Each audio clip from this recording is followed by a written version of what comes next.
नमस्कार, live time की digital platform पर आपका बहुत बहुत स्वागत है। आपके साथ मैं हूं गीतांजलि और मैं हूं राजेश सिन्हा। तो हर रोज हम एक खास विषय को लेकर आपके बीच आते हैं और इस बार जो हम एक अहम विषय को लेकर आए हैं वो हमारे देश का नहीं बल्कि विदेश का है। जी हाँ, मैं बात कर रही हूँ अमेरिका की, जहां पर अब डोनाल्ड ट्रंप राष्ट्रपति बनकर अमेरिका की कमान संभालेंगे।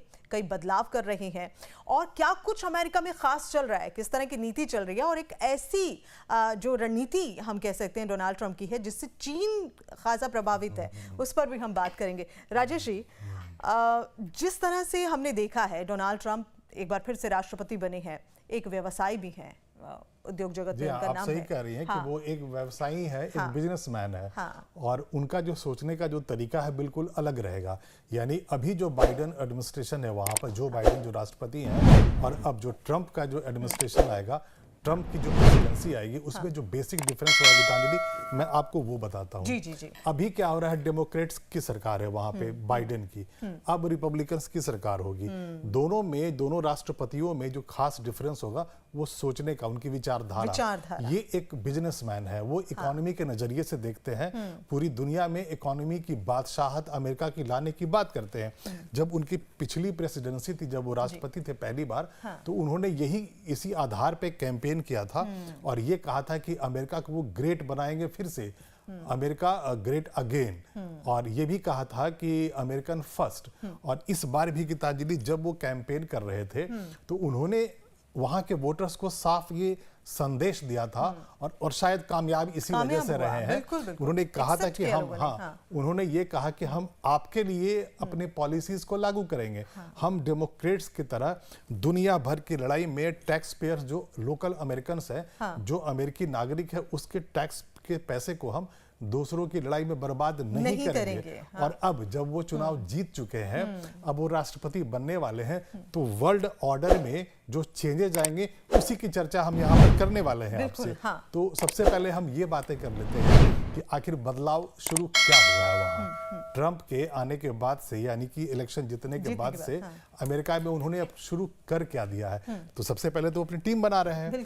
तो अपनी जब टीम बना रहे हैं तो जिन लोगों को उन्होंने चुन लिया है, जो उनकी कोर टीम में आ रहे हैं, उनमें जो खास हैं, जो खास सबसे खास में, तो किसी भी देश में सबसे इंपॉर्टेंट जो पोस्ट होता है प्राइम मिनिस्टर और प्रेसिडेंट के बाद, वो होता है पॉलिसीज और उसके इम्प्लीमेंटेशन के नजरिए से जो बड़े बड़े जो फैसले लेते हैं, उसमें नेशनल सिक्योरिटी एडवाइजर का बड़ा महत्वपूर्ण रोल होता है। तो सबसे पहले तो यही बात कर लेते हैं कि अमेरिका का नया नेशनल सिक्योरिटी एडवाइजर यानी एनएसए होगा कौन। तो जो चुन कर आ रहा है, जो नाम निकल कर सामने आ रहा है, उसका नाम है माइक वॉल्स। माइक वॉल्स एक ऐसे वहां के शख्स हैं जो कि वॉर वेटरन है और वो इंडिया कॉकस के चीफ भी रहे हैं। और उनकी जो पहचान है वो ये है कि वो भारत से दोस्ती रखने में भरोसा रखते हैं और वो सफल भी रहे हैं और हमेशा और वो चीन की गलत नीतियों की खिलाफत करते हैं। यानी कि चीन के लिए वो बहुत बड़ी परेशानी लेकर वो आ सकते हैं। बिल्कुल, ऐसे में तो चीन बौखलाया तो हुआ ही है, क्योंकि देखा जाए तो बहुत सारी जगह जो है वो चीन कई मायनों में कह लीजिए, कई बिंदुओं पर कह लीजिए, चीन के लिए दिक्कत हो सकती है। हम उसी पर बात कर रहे हैं। जी, हमने यहाँ माइक की बात की है और जिस तरह से देश की सुरक्षा को मजबूत करने की उनकी एक खूबी है, तो वो तो कहीं ना कहीं काम करेगी। नहीं, और जो ये नेशनल सिक्योरिटी एडवाइजर जो बनने वाले हैं, वो उनके बहुत सारे ऐसे बयान हैं। बार बार उन्होंने ये कहा है कि भारत और अमेरिका के बीच में बहुत स्कोप है इकोनॉमी को बढ़ाने का। जो आपसी जो हमारे रिलेशंस है, जो व्यापार का समझौता होगा या व्यापारिक जो रिश्ते हैं भारत और अमेरिका के, वो उसे बढ़ाने की बात करते हैं। तो मैं अभी यही तो पहले कह रहा था कि जो ट्रंप एडमिनिस्ट्रेशन होगा वो इकोनॉमी को देखता है, वो दुनिया जो वर्ल्ड ऑर्डर जो उसका होगा, वो डॉलर, रुपीस या जो करेंसीज है उसके सहारे वो चलाना चाहता है, बिजनेस इकोनॉमी को बढ़ाना चाहता है। तो यहाँ पर जो सबसे बड़ी मुसीबत चीन के लिए बनने वाले हैं, वो नए national security adviser Mike Waltz बनने वाले हैं। इसी बात की चर्चा हम अभी आगे भी करेंगे। और जो उनकी टीम के जो नए सदस्य हैं हम उनकी भी बात करेंगे और कैसे कैसे इफेक्ट पड़ेगा हम उसको लगातार बताते रहेंगे जी। अब जैसे आपने एक शब्द ये बोला है कि क्या असर पड़ेगा, क्या इफेक्ट पड़ने वाला, तो सबसे पहले आइए वही बात कर लेते हैं।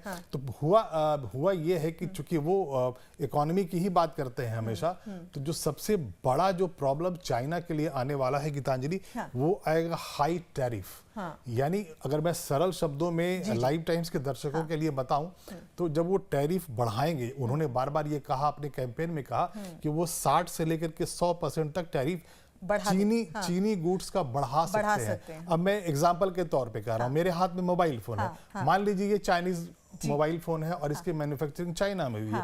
अगर ये वहां जाता है, इंपोर्ट होता है अमेरिका में, और अगर ये $60 में भी बिकता है और ट्रंप एडमिनिस्ट्रेशन अगर आ जाएगा और वो 60% से 100% कह रहे हैं कि वो टैरिफ बढ़ा देंगे, यानी वो टैक्स बढ़ा देंगे, तो मान लीजिए इस पे अगर यानी कि इसकी कीमत बढ़ गई, इसकी कीमत बढ़ जाएगी। अगर अभी $60 में मिल रहा है तो कल $100 में मिलेगा। तो अब जो अमेरिकी नागरिक है, भला वो महंगा फोन क्यों लेगा? उसके पास दूसरे कंट्रीज के अपने खुद के बनाए फोन, मतलब बहुत सारे विकल्प जो हैं, विकल्प जो हैं वो बहुत सारे हो जाएंगे। तो इसका सीधा मतलब ये है कि ट्रंप जो है वो चीन को सबक सिखा देंगे। जो चीन साम्राज्यवाद की नीति, इकोनॉमी, मैन्युफैक्चरिंग में जो अपना जो रुतबा बढ़ाने के चक्कर में गलत प्रैक्टिसेस ले करके हर हाल में चाइनीज गुड्स को हर देश में जो भेजता रहता है, अपनी मोनोपोली बनाने की कोशिश करता है। तो जो सबसे बड़ा जो प्रॉब्लम होने वाला है ट्रंप एडमिनिस्ट्रेशन से, वो टैरिफ वॉर होगा चाइना को। और यहाँ पर एक और बात है, जब पिछली उनकी प्रेसिडेंसी थी, जब वो राष्ट्रपति पहले भी हुआ करते थे, तो उस वक्त भी उनका जो टैरिफ वॉर था चाइना के साथ, बहुत बार होता था और उनके और चाइना के बीच में 36 का आंकड़ा होता था। तो जाहिर है इस बार जब वो आ रहे हैं तो होगा ही होगा। चलिए, और अहम पहलू पर अगर हम नजर डालें, कुछ और नाम है, खास चेहरे जो बहुत सी बातों पे प्रभाव डाल सकते हैं और अलग अलग तरीके से ये प्रभाव जो है वो डाल सकते हैं।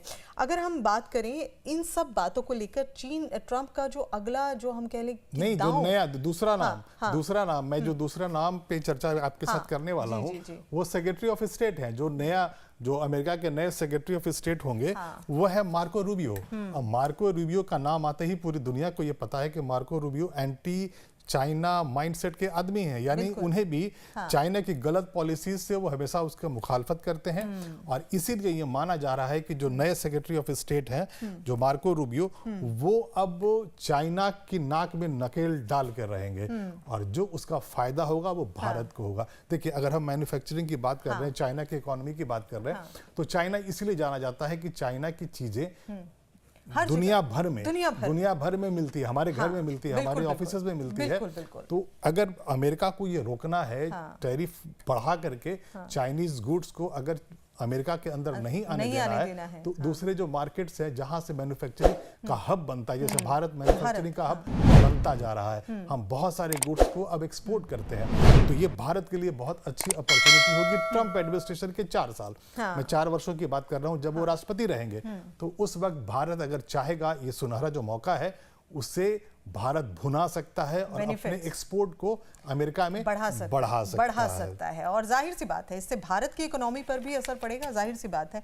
अगला नाम है वहां के ट्रेजरी सेक्रेटरी जो नए बनने वाले हैं, और वो है स्टॉक बेसेंट।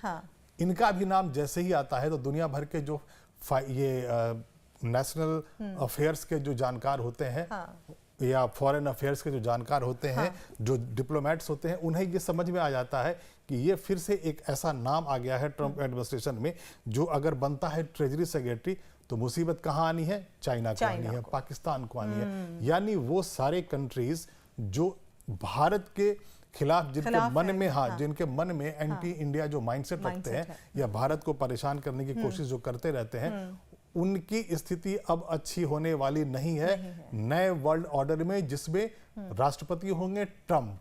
तो जाहिर है चाइना को बहुत टेंशन होने वाला है, पाकिस्तान को बहुत टेंशन होने वाला है, और वो टेंशन शुरू हो गई है, और वो हो चुकी है शुरू।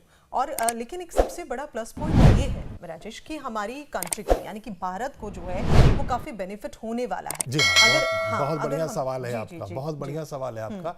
आखिर भारत को मिलेगा क्या? क्योंकि ये भी कहा जा रहा है कि ट्रंप एक ऐसे राष्ट्रपति होंगे जो ना वो भारत के दोस्त होंगे, ना चीन के दोस्त होंगे, वो अमेरिका के दोस्त हैं, बिल्कुल खुद अपने दोस्त हैं। कहा यही जाता है, वो कह भी रहे हैं कि अमेरिका फर्स्ट, लेकिन अब दुनिया ऐसी नहीं है कि अमेरिका अकेले चल लेगा। चीन एक बहुत पावरफुल देश है, सुपर पावर है, इकोनॉमी उसकी सुपर पावर है, इकोनॉमी बहुत उसकी जायंट इकोनॉमी है। तो अमेरिका को हर हाल में भारत की जरूरत है। चाइना के ठीक सामने एक बहुत पावरफुल देश जो कि इकोनॉमिकली बहुत स्ट्रांग है, वो भारत है। तो आपको भारत की जरूरत पड़ेगी, पहला। दूसरा ये कि अगर आप इकोनॉमी के सहारे देश चलाना चाहते हैं, अगर ट्रंप इकोनॉमी की ही बातें करते हैं, तो भारत जैसा मार्केट आप कैसे छोड़ सकते हैं? तो आपको भारत की जरूरत तो है ही। तो हो सकता है उनके कुछ फैसले, जैसे कि H1B वीजा है, अगर पिछली बार जब राष्ट्रपति थे तो वो उनमें रेस्ट्रिक्शंस की बात कर रहे थे। इस बार भी लग रहा है कि H1B जो वीजा है उसमें वो रेस्ट्रिक्शंस लगा सकते हैं। तो भारत में जो IT सेक्टर से लोग वहां जाते हैं नौकरी करने के लिए, उनको दिक्कत हो सकती है। लेकिन अभी ऐसा होगा, अभी पुख्ता तौर पर नहीं कहा जा सकता है। लेकिन ओवरऑल अगर हम भारत की बात करें, भारत और ट्रंप के बीच में हमारे प्रधानमंत्री नरेंद्र मोदी और ट्रंप के बीच में अगर हम रिश्तों की बात करें, तो दोनों की केमिस्ट्री बहुत अच्छी है। बार बार हमने देखा है, उनके इलेक्शंस के टाइम में भी नरेंद्र मोदी वहां गए थे, और यहाँ भी वो बार बार जब भी यहाँ हैं भारत के दौरे पे, तो हमेशा ये अच्छी केमिस्ट्री दिखी है। और इलेक्शंस जीतने के तुरंत बाद जब भारत के प्रधानमंत्री ने उनको विश किया था, तो साफ तौर पे कहा था कि मैं बहुत खुश हूँ माय फ्रेंड, मेरे दोस्त, कि आप वहाँ इलेक्शन जीत रहे हो या जीत चुके हो।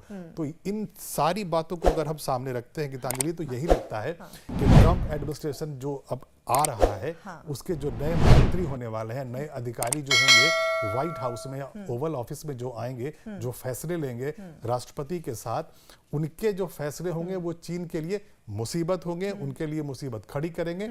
और भारत जैसे देश को उनके रिश्ते, भारत और अमेरिका के रिश्ते पहले से ज्यादा बेहतर होंगे। बिल्कुल। तो हमने जान लिया कि चीन पर क्या प्रभाव पड़ेगा और अमेरिका किस तरह की रणनीति लेकर चल रहा है। अमेरिका जो अपनी कह लीजिए कि जिन लोगों का चयन कर रहा है अब अमेरिका की अर्थव्यवस्था को आगे बढ़ाने के लिए, अमेरिका की सुरक्षा व्यवस्था को, या फिर किसी भी एंगल से, तो जिन लोगों का चयन किया है वो लोग भी अगर देखा जाए तो भारत के पक्ष में ज़्यादा है और चीन के विपक्ष में वो ज़्यादा खड़े हुए हैं। ऐसे में भारत को कई तरह के फायदे होंगे। और जैसा अभी आपने जिक्र किया राजेश की, हो सकता है वीज़ा वगैरह की जो आपने बात की है, वहाँ थोड़ा सा दिक्कत हो सकती है, लेकिन लगता है कि जब व्यापार जगत जो है उसका विस्तार होगा, वो बढ़ेगा और कनेक्शन जो है वो और ज़्यादा जब मजबूत हो जाएगा, तो हो सकता है कि वहाँ पर नहीं। और मैंने अभी एक बात कही थी कि हमारे प्रधानमंत्री नरेंद्र मोदी और ट्रंप के बीच में जो केमिस्ट्री है बहुत अच्छी है। तो जो अभी हमारे जो मन में जो रिजर्वेशन आ रहा है, जो लग रहा है कि एप्रीहेंशंस है कि ऐसा होगा कि भारतीयों के लिए वहां दिक्कत होगी वीजा पॉलिसी की वजह से, हो सकता है ऐसा नहीं हो सकता है ऐसा नहीं हो। जो नया वर्ल्ड ऑर्डर बनेगा उसमें वहां पर भारतीयों को तरजीह दी जाएगी। और भारत के लिए हो सकता है एक सुनहरा मौका ये 4 वर्ष हो, जो अलग अलग क्षेत्र में भारत को फायदा मिलेगा। बिल्कुल बिल्कुल। तो उम्मीद हम यही करते हैं कि भारत को बेनिफिट हो, और जाहिर सी बात है कि उसके जो यहाँ पर समीकरण भी बनते हुए कहीं ना कहीं दिख ही रहे हैं। और ये खास जो हमने इस विषय को चुना वो इसलिए चुना ताकि ये समझ पाएं आप सभी कि अमेरिका में अब क्या चल रहा है जिससे भारत को फायदा होगा, और भारत के साथ खड़े होने वाला चीन जो कभी कभी दाएं बाएं हो जाता है, कहता है कि अब आपने चीन का एक बार फिर से नाम लिया, तो मैं एक पॉइंट और बता रहा हूँ आपको।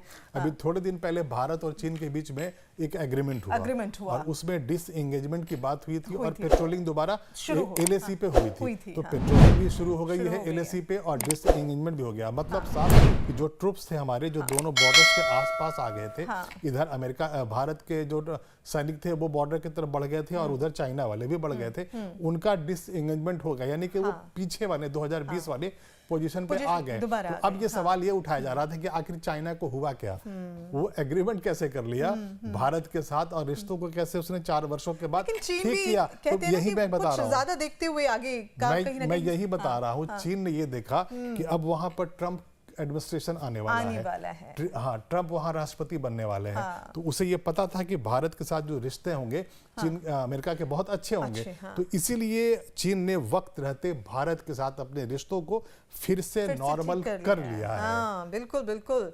और अब देखते हैं, जैसा हम आज इस टॉपिक को लेकर आए हैं कि जो अमेरिका के दांव है उससे चीन किस तरह से कह लीजिए कि प्रभावित होगा और क्या बेनिफिट होंगे चीन भारत को और अमेरिका को, क्योंकि रिश्ते बहुत अच्छे हैं जैसे राजेश भी बता रहे हैं लगातार। तो हर एंगल से हमने इस खबर को देखा है राजेश, हमने चर्चा की है। हाँ। अलग अलग आयाम पे हमने चर्चा की कैसे ट्रंप एडमिनिस्ट्रेशन हमारे लिए फायदेमंद होगा, कैसे चाइना के लिए मुसीबत बन सकता है। तो हमने आज चर्चा की और बहुत जल्दी फिर से एक नए विषय पर फिर से चर्चा के लिए आएंगे। तांजलि, आप फिर से हम आएंगे और नए विषय के साथ लाइफ टाइम्स के दर्शकों को फिर से कुछ नई बातें बताएंगे। बिल्कुल बिल्कुल। और हम यही चाहते हैं कि आप हमारे साथ बने रहें और ये अहम विषय, ये जानकारियां हम आप तक यूं ही पहुंचाते रहें। लाइफ टाइम्स से आप जुड़े हैं और हम आपको ये भी ज़रूर कहना चाहते हैं कि लाइफ टाइम्स के सैटेलाइट चैनल से आप जुड़े रहिएगा, यूट्यूब चैनल से जुड़े रहिएगा और साथ ही आप हमारे फेसबुक पेज से भी जुड़े रहिएगा। फिलहाल इस विषय के साथ हम लोग आए थे और अब आपसे इजाज़त लेते हैं। एक और विषय के साथ फिर से होंगे हाजिर। जय हिंद। धन्यवाद। जय हिंद।